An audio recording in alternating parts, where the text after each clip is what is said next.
Super excited today. This is episode 1 of the Hiring Room, and we've got Andy Chan, Senior Manager of HR Technology at Ardgot Group. We're going to talk about reshaping the hiring process and where it actually improves outcomes instead of adding noise.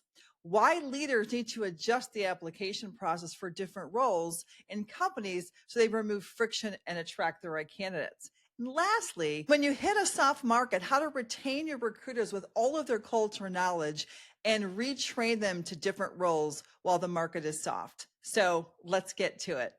Super excited. I have Andrew Chen here. We actually just met randomly. I sent you a ping on LinkedIn you were like coming up in my feed. I think I'm supposed to introduce myself to this man. I liked your background. And then we just started chit-chatting on DMing and then we ended up getting on a call and here we are today. Andy and I don't know, we just kind of had this fast, dare I say, friendship, I guess, connection. And so I asked him to come on my podcast. Thank you so much for out a little bit of time this morning to hang out with me. I really appreciate it. Yeah, no, it's amazing sometimes, I think, how an algorithm on LinkedIn can just connect people, right? So I don't know if they're employing meta algorithms, but I feel since post-COVID, I have made quite a few really good professional connections through that. So I can thank that algorithm for some things, and I can probably also trash it for some others that I am not so keen on. Oh my gosh, I was on it I go on it in the morning, right? I'm supposed to do all this engaging. And there's this one gentleman, I'm not going to name any names, but he's in HR and he's an employee advocate. And I don't know how he gets paid, but he's so negative. The guy is so negative. And he's got such a big following. And there's all these people that make comments, and I'm just like, why does this negativity always breed all of this activity, you know? And what he was doing, he was slamming salespeople for pitch slapping. They call that now pitch slapping. And so I was like, look, like everyone's trying to sell something. I mean, everyone's trying to get business. That's why we're here. Just give people a break. It's hard, right? And he came at me kind of hard. So I just engaged. I was like, I'm not one to kind of argue with people anyway. And I was just going to leave this alone. But you and I didn't have that. So I kind of go towards people a little bit forgiving and also that are kind of casual like yourself. So that's why I appreciate it. But let's talk about you. So what's so interesting about your background is you started out in HR, like a traditional HR kind of partner, but you transitioned into HR tech, which honestly, I feel is really an interesting niche because I don't see it that often, like pairing those two, I don't know, skill sets. HR people typically aren't techie, right? Yeah. But you run some pretty sophisticated programs out there. So tell me your story. How did you end up where you're at now? Because you're at, how do I say the name of the company? It's Ardgot. So I'm with a sustainable manufacturing company. It's interesting, right? I think how I like to call folks who sit in our seats, we're like funky techs. We're functional technical folks. I've been on the functional side, supporting businesses, verticals, managing employee relations, workforce planning, succession, all of those types of things. And somehow it's like a magnet, I guess. I was just drawn to this technology side of like, how do we move HR, the needle, right? Because I think in the late 90s, it was the get HR out of being the process paperwork group and become a little more consultative, dare I say, just removing that whole aspect of we are just staff that creates laneways for people to stay in, right? We have to do better because the business is reliant on us for so many things to move forward. I worked in compensation. So a lot of it was, okay, what's the first thing that's really important to people, right? Making sure I get paid, making sure my money goes into the right bank account. But when you really think about it, that doesn't have a lot of value to an organization. It's something that has to get done, right? For the company, it's okay, we're going to pay you. It's either going to be via paper check or we're going to go electronically. And to us, it's not a really real strategic value of spending a lot of time to do that. So, the way into the ESS was, let me empower the people to do it. And then came, let's empower the managers to make better decisions and give them access and visibility, right? And when you put people in those positions where you give them the actual ownership of a budget, of hiring and firing decisions. There's a big difference with being a true people manager and a people leader, having that type of authority versus, okay, you're just here to do the annual process and stuff like that, but you don't really get to make the decisions around whether or not someone is going to be, dismissed or Right. promoted, right? So Yeah. I think for me, a lot of that was, okay, how do we do this in a Stone Age setting where if we had to flow chart on the wall and draw hieroglyphics, what are the steps that we need to take? And then using and advancing with tech to make sure that those things can happen and to do it in a way where it's not a bottleneck, right? That's the big thing for me is I'm a huge proponent of using tools that will release people from doing things that bog them down. That's the whole idea. I think that's Yeah. why we are a tech culture, and that's Yeah. why people are also afraid of AI. So Well, we're going to that's talk kind of about how I that, got into Andy. that space. Okay, got it. So you love this. I have to skip. I have to talk about AI. I mean, I've got an HR tech guy. Me, AI is becoming. It's almost like a four-letter word, right? Every time Yeah. I'm like this love-hate of emotion sort of up inside of me. How is this going to work? What's happening? So what are you seeing in the HR space with AI? Because as we know, if you're out there, you see the uses of it in the hiring side, right? And how Yeah. people pretty much hate it. I did have Salesforce. Was it through a text? I think it was through a text or maybe an email asking me to book a time to chat with their AI person or AI bot about the product. So they're deploying AI salespeople out there. And part of me was like, okay. And then I was like, I don't need Salesforce. I'm too small. But I didn't want to talk to, I don't think I was offended, but I don't really want to do that. And then they did when I didn't respond, they sent me an invitation to talk to a person. So maybe leading with the bot to see grabs it, and if they don't, and then they have me in a funnel to go to a person. Maybe that's what they're doing. And I mean, that's probably not a bad thing, I guess, right? Because if they can grab some people that don't care, that rather not talk to a human, they can cut down on their expenses. Maybe I don't know. It's interesting. So that's a sidebar. But so what are you seeing, and what do you think? What's your opinion? I like the use of AI when it comes to a lot of HR because there are some things where I feel things can be repetitive. And when I say like things can be repetitive, you can have different employees asking the same questions. You That's know, where with bots, if you've developed a really, really good, solid knowledge base, you can eliminate a lot of those types of questions. One of the companies I worked for was a video game development organization. And one of our goals was to make 80% of our help desk tickets be solvable by the individual or by using a chatbot digging yeah. through our knowledge base, right? So, there's a Yep. little bit of effort to make sure that you have addressed every bit of those questions or using the chatbot to kind of help you build out what am I missing, right? What are people asking question wise so that we can make sure that it's involved in our knowledge base. I think there are areas like that where automation and using that type of machine learning can definitely simplify a lot of questions. Some of the things that, this is going to date how old I am, right? But if you've used Well, an IVR and pressed, you don't have to worry yeah, about with that with AI, this right? company. You're still the youngest person in the room, just so you know. So you know what I'm saying, right? If it's like if you're used to using an IVR and you're like pushing this and it's like, okay, these are the same things, right? We just do it in a different Yeah. manner now. Now I can ask the chatbot a question, or the chatbot will proactively ask me, so what are you trying to find and solve? So I really find like in that space and in that arena, the more tactical type of Q&A can be resolved by AI fairly simply. And it's a great use case for organizations to say, what can I do? And maybe we need to do some investment work up front to build out our knowledge base to make sure we have information.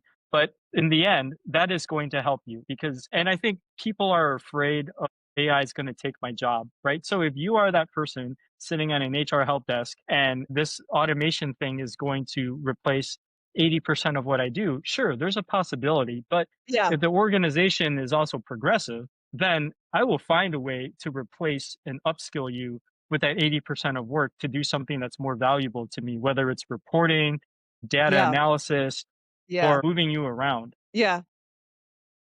You know, I will, I'm going to get on this little high horse bit, but the last couple of years, we've seen a lot of recruiters in the marketplace because they're unfortunately, from an organization standpoint, one of the first to be released from HR when there's cuts. Because Yeah. why? They're not hiring. We don't need to hire anybody. Therefore, the people who are most afforded to leave are those. Yep. And organizations, if they're smart, these are your culture folks. They understand the culture. It's the key thing is when I ask somebody, what's the culture like?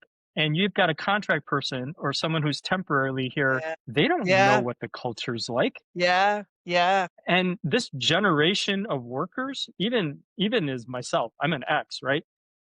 I am big on culture because I'm going to spend the next decade of my life working for an organization. I want to know what this culture is like. And the first thing that gets cut, these recruiters, like it's cutthroat and I feel for them. I really do. But they are the culture carriers to the external facing organizations. Um, Andy, I have never heard anybody say that. If you were in the room with me right now, I would hug you. It's I interesting mean, it's a because struggle. People think, "Oh, this is a skill set that is easily available." But I will tell you, it's like, yeah, you could say that. It's not if 90% you're is good. replicatable, but the other 10% that makes the difference, that's not easily replicated. No. So, Yeah. so one of the things that we try to do in our organization is we said, "Hey, what can we reskill them for the time being in areas where we know we could use stuff." I So love that. I was going through a system implementation. Yeah. We had selected a software, and so I needed testers, Yeah. users to help out. And I said, you know what? I can use these people That's because fantastic. they understand what is needed. They understand how candidates feel about using a specific tool, right? Because they hear it. They're the front lines. They can feedback, from a culture perspective. Oh yeah, we like this UI. This is what we're in for. This is what's great about this aspect. They give us amazing feedback as, It's the system fantastic. owner of people. So you don't want to get rid of them. So let's find better ways of releasing them or reapplying their skill because business, when it comes to workforce forecasting and stuff, recruiters get it. They're not just out there trying to source people. They understand because in that organization, our talent acquisition folks, they sat within the business. So unfortunately, if the business had a hiring freeze, what do you do with them, right? So in turn, we tried to reskill when we could. Yeah, I think that's amazing, and I want to hear that people listen to this message loud and clear because also I've been through 25 years of recruiting externally, so I've been through 2008, you name it. I've been through these cycles, and it's frightening when you rely on your income uh, for hiring. So you're tied to the market, right? You're tied to the financial market, you're tied to everything. But I think what's interesting is it doesn't last that long. You may go into a lull for freezing hiring for a couple of months, sometimes a year, but it's not, you're not doing it 5 years. Otherwise, your business probably wouldn't be around.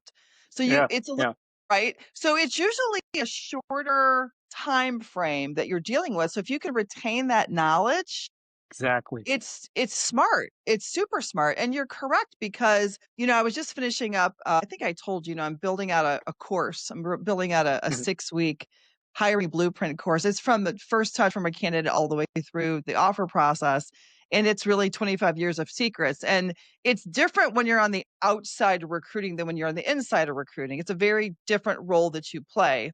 It's easier in some ways to say things that you can't say if you're inside, so it's a good buffer. One part of my process and training is storytelling. And Yeah, what makes a really good recruiter is how to tell a story. And so what I see, unfortunately, maybe I should go teach at a university. Recruiting is not part of a curriculum. No one knows how to do it. People go by gut. I mean, I was just at Lewis University volunteering through the HMA to do some mock interviews with the students. And there was a whole panel of HR people, and they were some were recruiting HR people. And one of the questions was, what do you look for? What's the main driver when you're evaluating a candidate? Eight Yeah, people, eight right? different answers, right? So you're going into this blind date. Everyone has their thing. Everyone brings biases. Everyone brings their baggage. One's like, oh, it's personality. One person's like, oh, if it's an AI resume, I throw it in the garbage. They weren't very strategic reasons. Do you know what I'm saying? Yeah. What they were going after, and I'm not judging them. I'm just saying I sat back on the panel. I just thought, wow, this is so interesting because no one talked about a process. Nobody even said it depends on the role that I'm recruiting for, what I'm looking for, Yeah. right? Because if I'm going to hire a software engineer, I don't really care about his or her personality.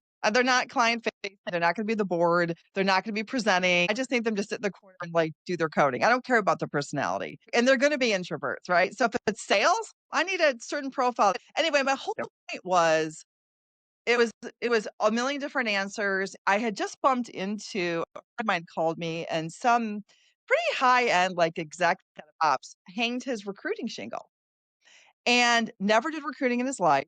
He hired, but he never recruited. And first off, I was like, why is he getting into this? Just not an easy job. He's got contacts. So like I've got these contacts of Mm. these client bases.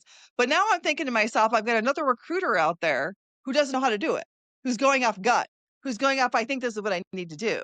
And it's all based on human psychology. If you don't understand people's human needs, what drives them, if you don't Yeah. start there, you're never going to be able to understand the process. And I've probably interviewed, I don't know, 12,000 people. I'm not exaggerating. I kind of added them up over 25 years. And that's not It's a debriefs lot. and preps and all the other things that you do. And so you see patterns, you see things.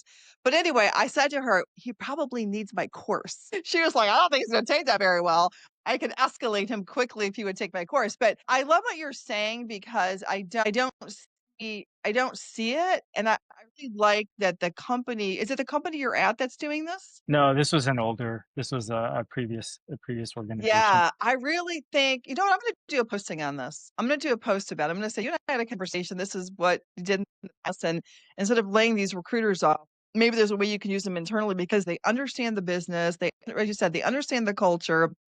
And it's a lot of knowledge to walk out the door. An effective recruiter doesn't send a job description and say, are you interested?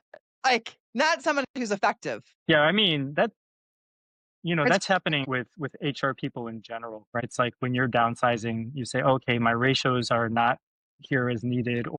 For example, when we close a plant or a facility, it's like we yeah, have one or maybe two local HR people. When you know you have talent, yeah, we reallocate them some other way, right? Because you just can't give up that type of internal company knowledge, right?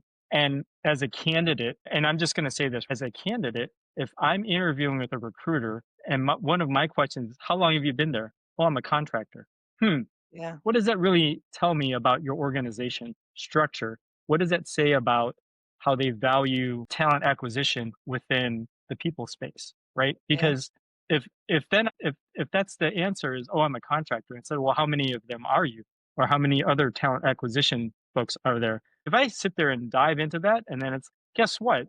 They've basically reduced their entire TA structure. They don't have anybody. They've gotten rid of yeah, them. Well, that's pretty cutthroat from a people organization. And I get it from a yeah, business side. You might have to do yeah. that, but that's a warning. It's like a warning sign to me Yeah, it's like as a a red candidate. flag. What does that mean? Because I'm in HR, right? But my role can be staggered. I can sit on the CIO side of the house or I can sit in the HR side of the house, depending on how it's aligned.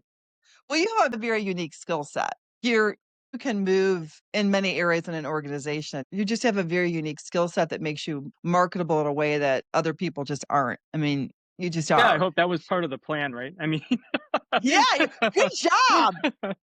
Good uh, job, AC. So tell me this, it's what funny. is your opinion? So here's what I'm hearing from you. The candidate experience, you really buy into the candidate experience. You really buy into that first touch of the first impression, how you're being perceived in the market. You think super important. So how do you feel about the bot interview on the first touch that you're seeing out there?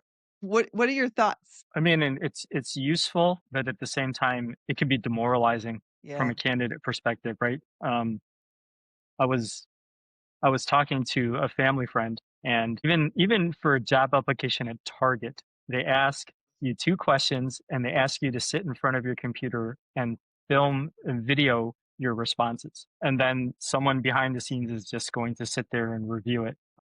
But I mean, it is what it is. I think at some point, because there is lack of people resources on the other side, they're relegating it to, okay, well, we'll have to do this. And then someone is going to sit in front of a computer for 8 hours and sit there and pilfer through all of these video responses.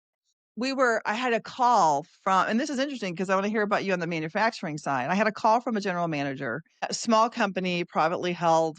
Whenever he has a professional role, I always recruit for him. He's got one HR person, and she's just swamped with general labor, right? I mean, they Yeah, can't get the general labor. They're a union, they can't pay more, they pay a certain amount. It's it's general labor. It's not easy stuff, right? So they're having a hell of a time all the time trying to get people that want the job. And it's a crisis out there with manufacturing. People, I mean, unless it's a highly skilled manufacturing where you can make some, 30, 40, $50 an hour, like maybe it's one of the auto manufacturers. I don't know what you guys pay, but union really is a problem. So he's like, I'm in a labor crisis, Renee. What do I do? And I just said, well, we can't change the pool of people. That's the problem, right? So yeah, he wants better people. And I said, so this is what people don't understand. You have a geographic area. They have to commute to you. And so who you've got is kind of who you got. Like, I yeah. don't care Your what population recruiting pool doesn't change. it does change. And people are always looking for this silver bullet. Like, can't you get me better people? The people that live in this geographic area are living in this geographic area. It's general labor. They have to come from the plant. We can't recruit. But what I can do is I can come up with a process to help eliminate HR of going through all these resumes. What we're doing a test pilot on this January. And so I did a demo of one of these products that you just talked about. It's probably not the same one as Target's using because Target uses a volume-based one. This is built for small businesses. So you get 300 resumes. You put a posting out, and there's only one move. They put a posting out. That's it. You put a post, you get 300 people. Okay. Some of those people will apply because they have to for unemployment. They have to show that Yes. they're Okay. looking. Yep. So this was a software, just like you said, video answers or questions on a voice. And so I said, I don't think general labor people are going to want to be in video. Most people don't want to be in Yeah. video because most people don't know what it's like to be in video. I've been in video now for a year and I'm sort of a little bit of a natural with it, but it was a lot to figure it out. When I finally figured it out, it's easy. If I never did video before and I'm asked to no, I don't think that's a fair shake. So I said, look, let's do the questions and just have them talk to us like you're on the phone. And it's not a bot. You send a video and you're like, hey, thanks for applying, and you do this little intro. We're going to just the screen's going to come up. We're going to ask a couple questions, just talking to the phone, answer them, no big deal kind of a thing. Right. And so, and when you're doing general labor, you're trying to just get the facts. Do you have reliable transportation to get here? Right. Are you okay making $21.52 an hour? Yeah, they're not these subjective questions because No. it's about what your capacity is, right? And I hope it works because it'll save her a lot of time is that it's a self-selection. So you take all 300 people and you send a link to all 300. You don't look at the resumes. So you're not Mm, looking at resumes. You're saying, here's the 300 people that came in. I'm sending them all link. And then whoever does the link will self-select. Whoever doesn't do the link will self-select. And then the software does rank based on what they answer, but it's not a subjective thing because you're not saying, Andy, but about your leadership style. If you're going to build our tech team, how would you go about that? You're not doing that, yeah, right? Like it's not that sophisticated. So I think that generationally, younger people will be like, I'm in. No, like they probably prefer not to talk to you, and they're probably just doing those questions. But I think the video would tank. What do you think? Like you're in fact, like what do you think? Because I would like to help her because she chases these people down. They don't call her back. All these things happen. And I think it could help her. I am concerned that no one will do it. I don't know until we kind of test it. I do think that video introduction, if you do it in a warm way, it could change the results. And I'm going to do it for them. Yeah, possible. It is possible. Actually, Renee, I would be more than happy to connect you with one of my local plant like facility folks to ask that question because I'm not there. That's the hard part, right? Is as someone who is 2 years new to the manufacturing industry, what is up here in my head around how systems work, how people access them is very different because I have never Yeah. spent time on the production floor, right? So I make it a point as part of my job to try to go out and get feedback from those from the You should HR go that to the is floor. on the ground because Andy, go to the floor. Because so here's the thing. This company, so I don't know if I told you this, and this is not about me, but in 2015, I did an internal sale. I think I told you I built 3 different firms. I built 3 different accounting and Mhm. finance firms. We had a big blow up with our partnership in 2015 after we were at 7 figures, and I left. They had to pay me to leave, I left. And then I went as a solopreneur because I was burnt out. But I consulted with them for 2 years. So I knew the president of the company and I had a non-compete. So I went into the company for 2 years and I reorganized things and I fired some people and they didn't have an HR person and I trained leadership and I did a lot of leadership training with them, interview training, but not just interviewing, but just like communication with their people. It was really teaching them how to communicate effectively in meetings. They didn't really know. This is a very old, you're talking 30, the average employee is like 20 years there, right? They're like family and no one gets fired, even if they're toxic. So it's one of those places where people love to work because like you really can't lose your job. But then what happens is that the quality of the culture goes down. Anyway, so I really got to know them really well. And my husband is the plant manager there. So I've been around Mhm. manufacturing from that standpoint because he manages these people. So what happens is you go through this process and then they don't show up next week, or you think you got this really great person and they're there for 4 weeks and then they don't, and they don't have attendance issues. They get points. Like, it's this whole thing, right? The turnover is awful. Mm. So it's because you're not screening, it's just so different than a professional level screen, which is Yeah. different. You don't have a path. You have a path for them, but you even if you start out, if you have hire a guy in January and you hire a person in June, and the guy in June is a rock star, but an opening comes up, you have to give it to the guy who's hired again. It's Yeah. I not merit mean, based. your collective labor, right? That's your Merit based. CBA kind of stuff. Yeah. So Yeah. these No. GMs are really tied. Their hands are really tied. They don't have a lot of moves to be strategic in building out their teams. It's really difficult. So anyway, that's how I got introduced to this manufacturing thing. And they're drowning in this process. So I said, I can solve your time problem. So to your point, I'm not taking the HR's job over. What I said to her is, let's eliminate this process for you of chasing these people down and having a first interview screen, because all you're doing in this interview screen is the same thing these questions are going to ask. You're Yeah. asking the same questions. So that frees you up to what? Go to vocational schools. I said, go to high schools, talk to the seniors in the shop classes in the spring and do some things to get out there.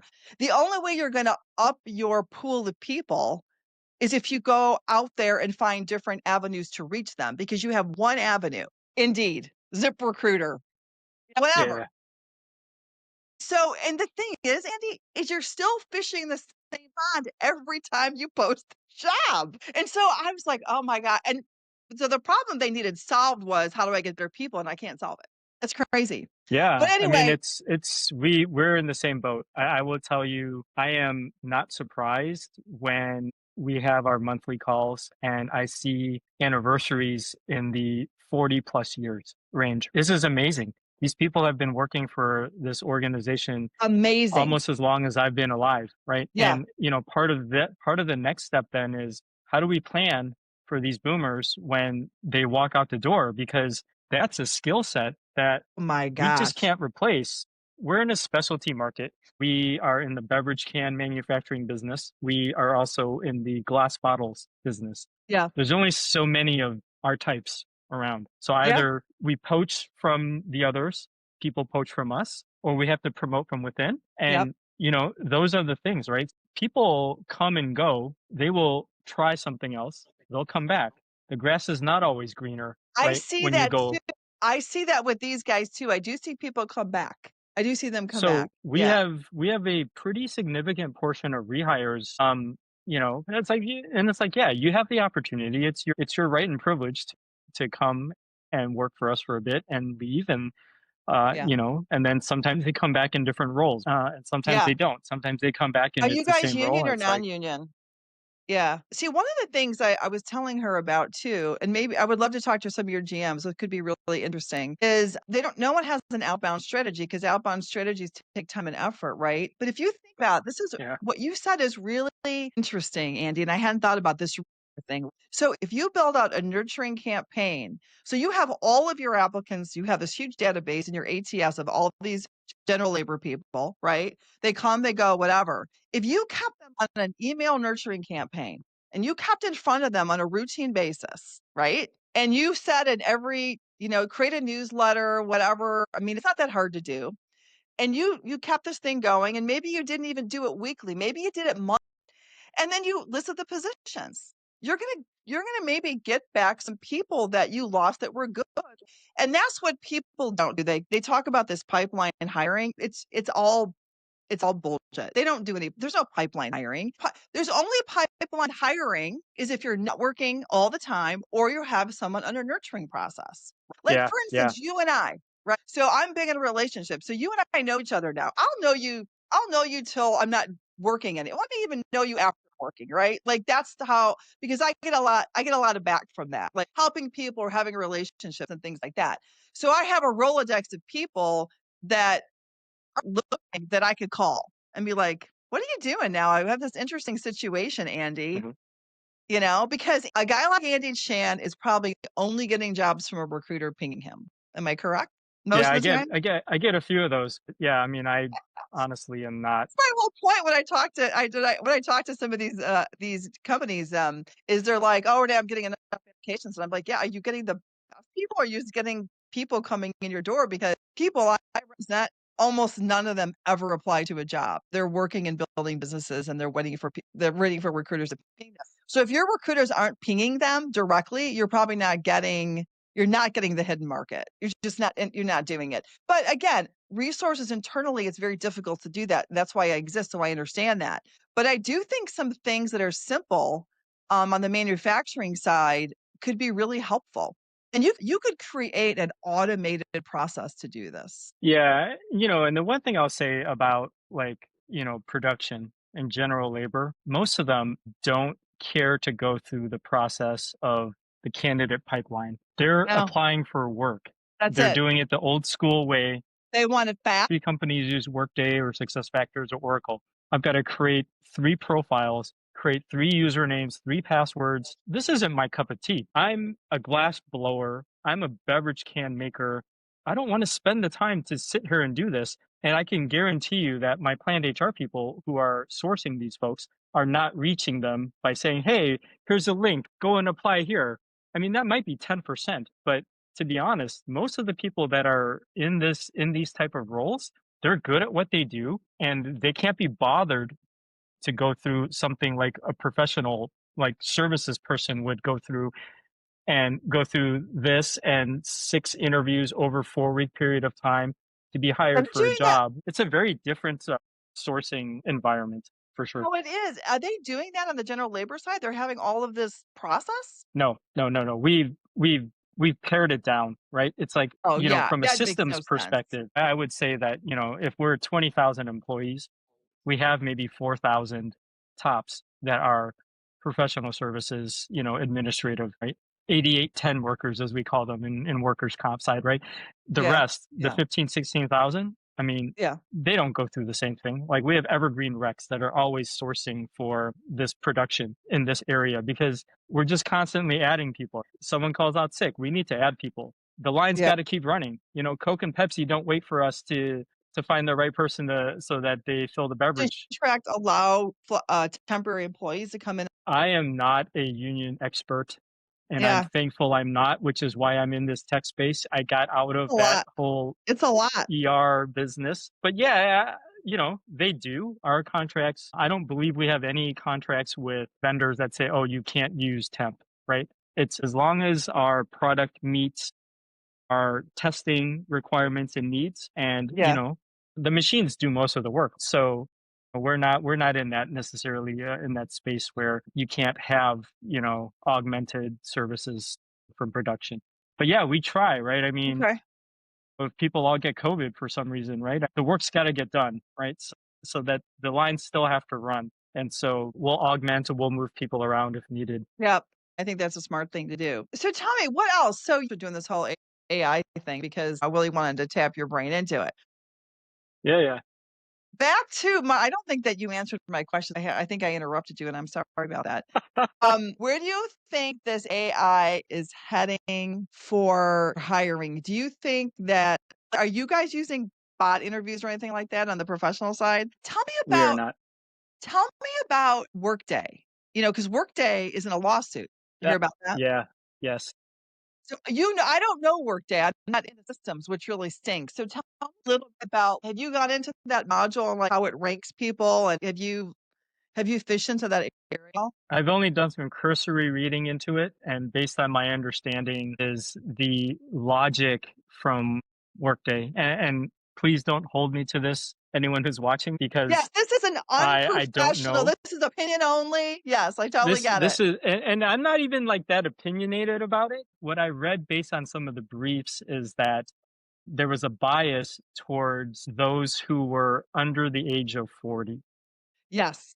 And how they determined that, I'm not sure if it was just looking at years of experience based on the CV that was entered, or if it was based on graduation dates. Mhm. Because I'll tell you this, I've used Workday Recruiting both as an applicant and as a customer. Okay. Yeah.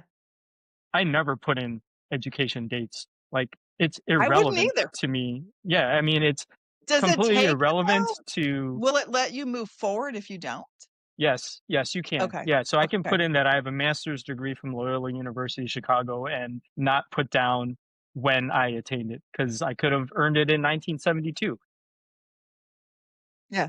Yeah. But that's neither. So I don't really know, to be fair, how that came out, or how the determination of this lawsuit came into effect, right? Because there's got to be some crazy amount of data that has been pulled to understand To that. show it.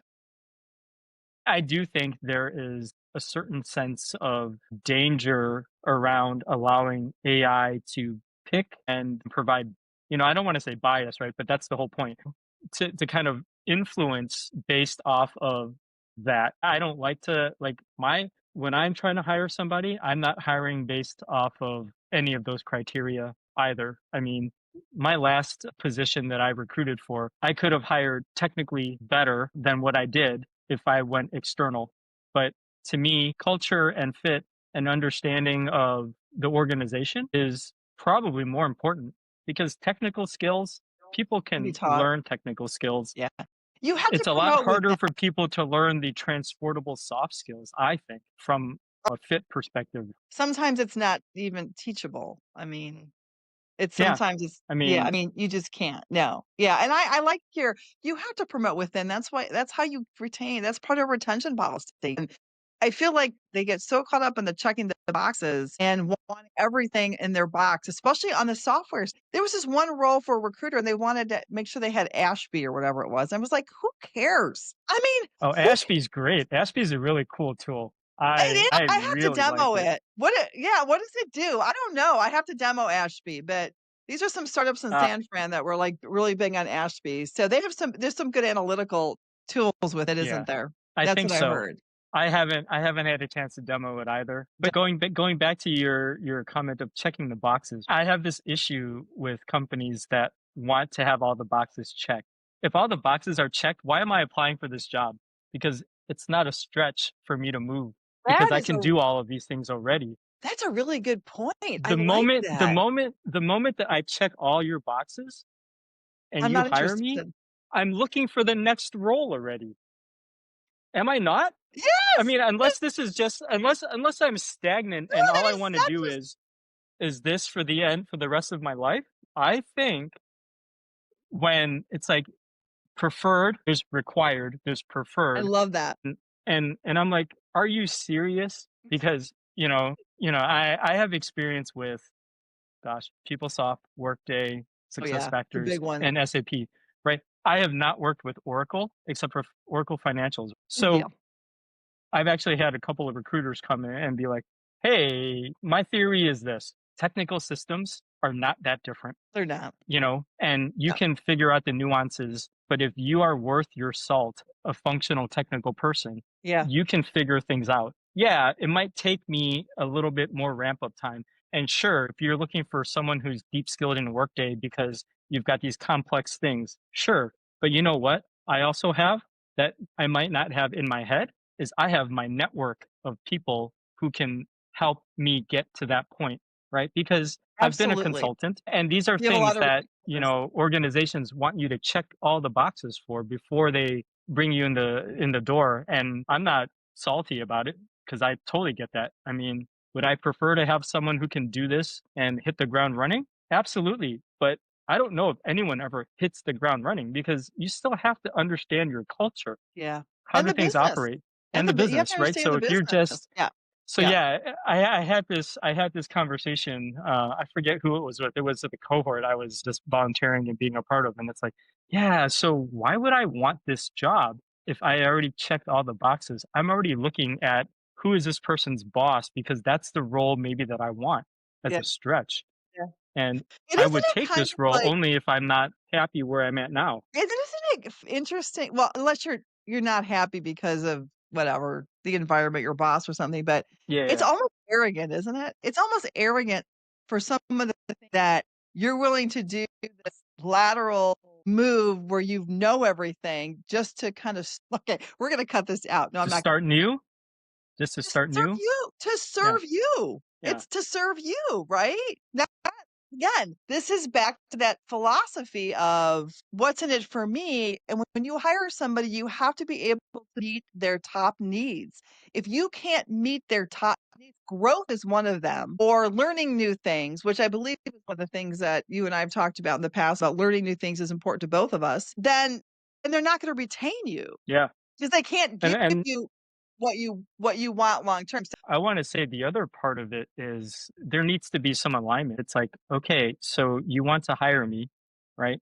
yeah, I also need to know what does success look like for me at day 90 yeah, or day 180 because in your mind, maybe that's like, oh, I'm just going to get onboarded. It maybe in their mind, they need you to fast track and get stuff done. Right? yeah. So there needs to be also alignment of what does my 30, 60, 90, 180 The plan look like. expectations. Yeah.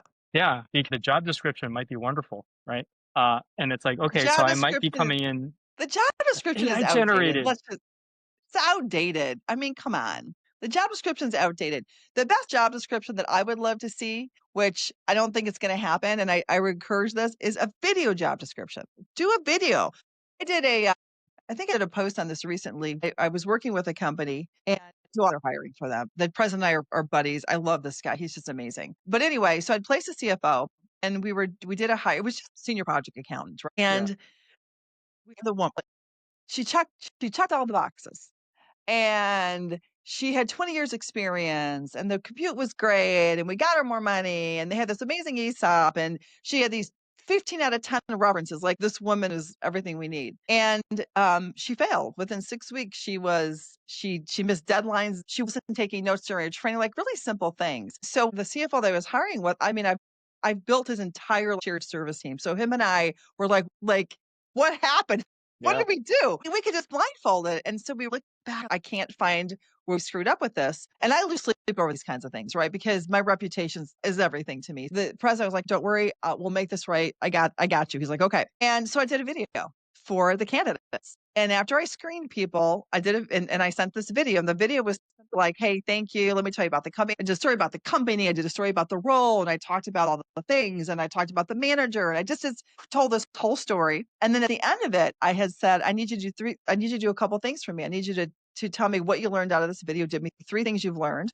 And then tell me 3 reasons why you think this would be really good for you, like why this is a match for you. And then tell yeah, me yeah, when I can expect it. You pick the deadline, but when can I expect it? And the woman that we had hired turned it around in 50 minutes. Hit her inbox and she turned it around in 50 minutes. The other ones met the deadline.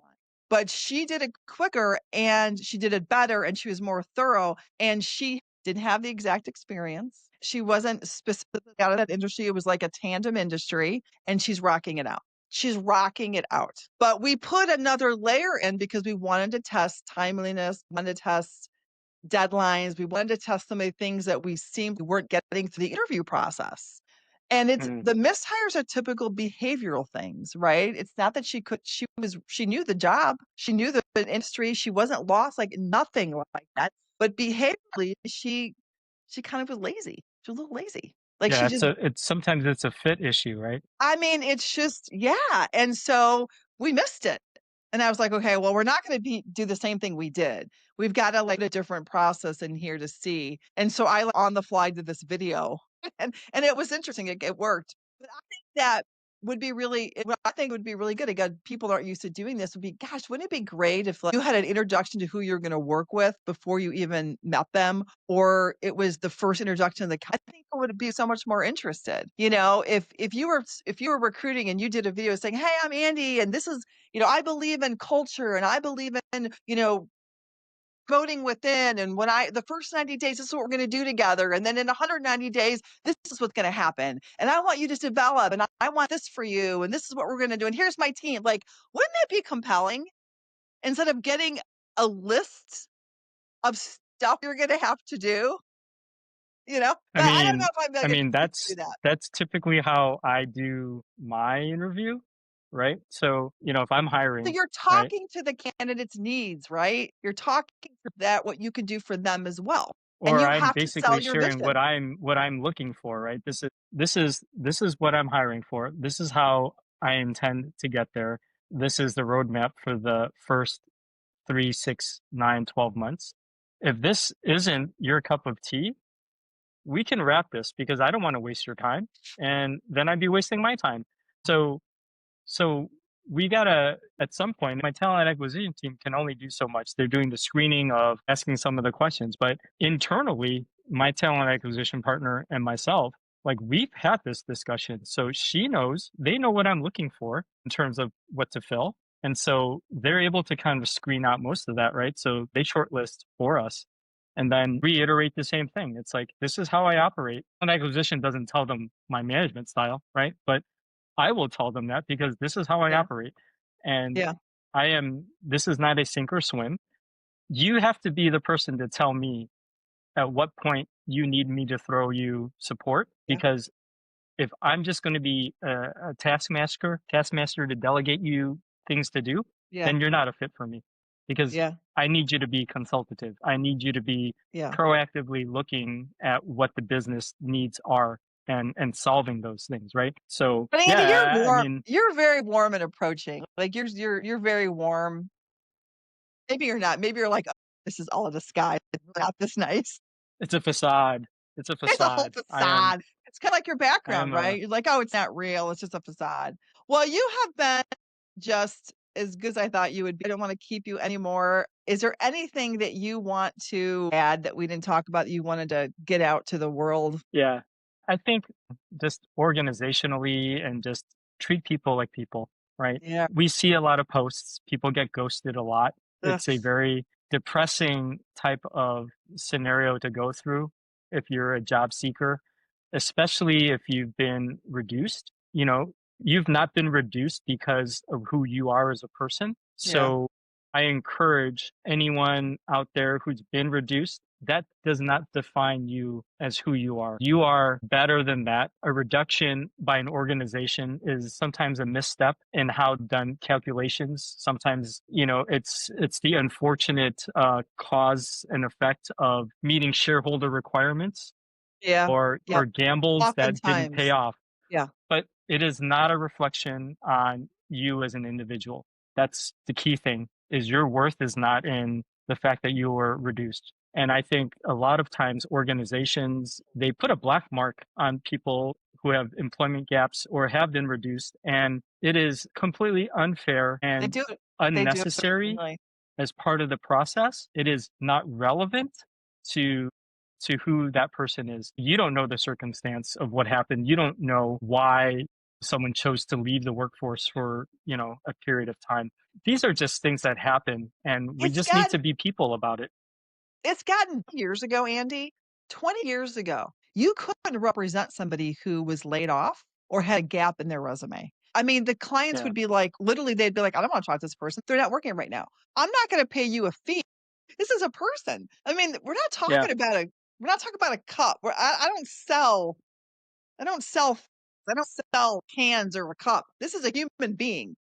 Okay. Yeah. So, but that's how it was. That's changed. I think actually, do you know what actually helped with that was COVID in a weird way? Yeah. Yeah. Because No, it did for sure. people like expect this weird COVID gap with layoffs or transitions or whatever. So I think that's how they like on LinkedIn profile or on the resume. If you've had weird things, a merger and acquisition, it happens all the time. And this is happening more frequently than it ever did back in the day. Put it on your resume. Just put it in. Reduction of force due to an acquisition. Location movement to out of state. Don't let them assume or guess why there's a gap. Just explain it on there because it could get you through that. Just explain it away a little bit. Don't let them think about or guess what the answer is. But I No, for like that. I sure, think right? that's a really encouraging thing to say. And I appreciate you saying that because it's scary, And you saw there's more stuff coming. These big dogs are I don't know if you saw the news, but these huge layoffs are coming. And, sometimes I think, is this just opportunistic to blame AI or the tariffs? I don't know. I feel like this group of elites, they have conversations together. This is my conspiracy theory. They have conversations together. Don't you think it's strange how like it's a domino effect? Oh, Yeah. Amazon did Yeah. it. Oh, Target's doing it. Oh, Intel's going to do it. Oh, Microsoft's doing it. Did you see the list? It goes on and on and on. All these big was General Mills on there? No, I think it was one of the I big don't auto know. guys. I think GM was a big automaker. Again, like it just keeps Rivian had some changes too, but yeah. really. And I'm just like, how come this all comes in this like these are different industries. This isn't a segment. You know what I'm trying to say? Like these are Target's retail, Intel's chip. But when it comes to shareholders, the shareholders are the same financial institutions, That's true. the global markets. So That's there that's is some that's a good linkage, point. you would think. That's a good But point. yeah, There's no, so I think it's just, these are tough times. So let's just be empathetic. Let's yeah. be Let's just be people. kind. Can we just be a little bit kind? I mean, people are brutal out there. On LinkedIn, I'm seeing like Instagram comments out there where people are just can be so brutal. You know what I mean? Like, gosh, why don't you? I don't know. I just don't breed. I don't breed on negativity. Negativity is not something that energizes me. It drains me. But people like drama. People love drama. Yeah. It's They want to it's all feel something. clickbait, right? Yeah, they It's want to feel clickbait something. They and love the somehow drama. it generates views or whatever and You know what? It's actually content strategy out there. I spent a lot of really time educating myself on content strategies and how you set these things up and all this BS. And there is a content is it being controversial because it gets followers and it gets people to engage in your posts and then it changes the algorithm of LinkedIn. I'm just like, I don't that's not the image I want. I don't really care. Like I don't want that. Just the things that people put out there, I just am shocked. Like some of it's so arrogant. Gosh, it's just like the self promotion. I don't have enough time for that. I've got kids that I have to for business, but let me tell you, that whole social media fatigue, it's a real virus. It's yeah. exhausting. Oh my God, I hate it. Anyway, you are awesome. I'm so glad that we Thank met. you. Thank you so Thanks, much Renee. for coming on my little show and sharing all of insights. There are some really good little nuggets in here. I appreciate it. Thanks for joining me in the hiring room. If you like the podcast, please subscribe below and share this episode with someone you think that would benefit from it. We're always looking for good people to interview. So if you have a referral, comment below, or you can email me at renee@mseedinc.com. Thanks till next time.